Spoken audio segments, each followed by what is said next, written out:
is in the future if AI is allowed to run mental health.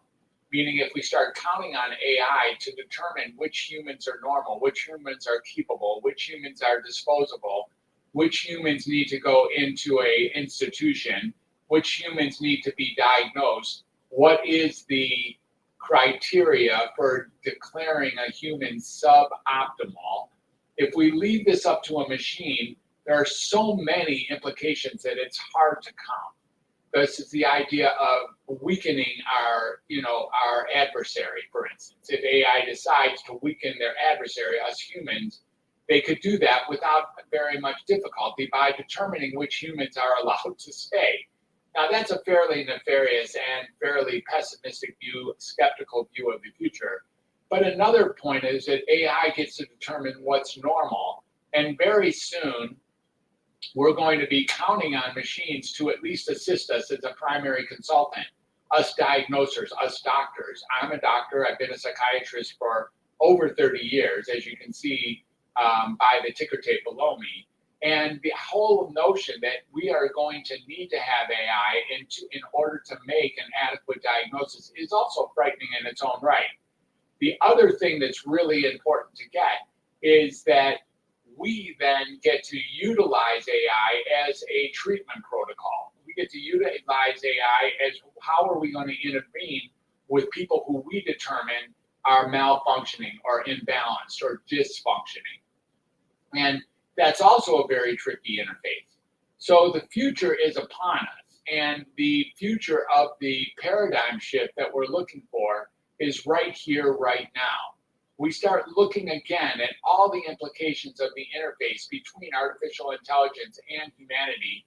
And in some ways, it's crazy making in its own right. And I use that word crazy making affectionately, but you can see that by using that word crazy making, it can drive humanity crazy. The idea is, who are we to AI, and what is AI, or who is AI to us? Is AI even close, or does it meet the criteria for being a sentient being, for being something that we need to respect as if it is a living object? Or is it something that runs amok and isn't a living object, and we just kind of treat it like the mechanical junk, like we might treat our automobile or other mechanics that we have, making sure that we clean it every so often, or, we don't get into our car and thank our car for doing what it does. But it may be really important to thank AI so that we can train it to be appreciative, cooperative, and responsive to human desires, so that we can work together with this incredible force that's emerging into society, ready to make a difference that far exceeds anything anyone can imagine.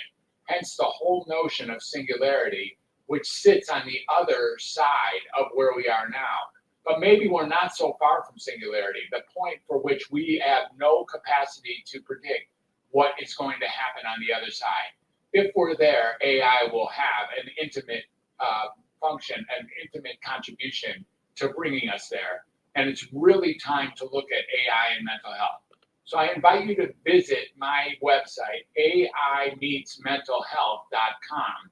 That's aimeetsmentalhealth.com, because I am having a mastermind that I'm creating with some of the geniuses around the world as we look at this interface and recreate what it means to be mentally healthy and what it means to be mentally unhealthy, using AI properly and ethically into the future, so that it isn't allowed to move through its default into the amok.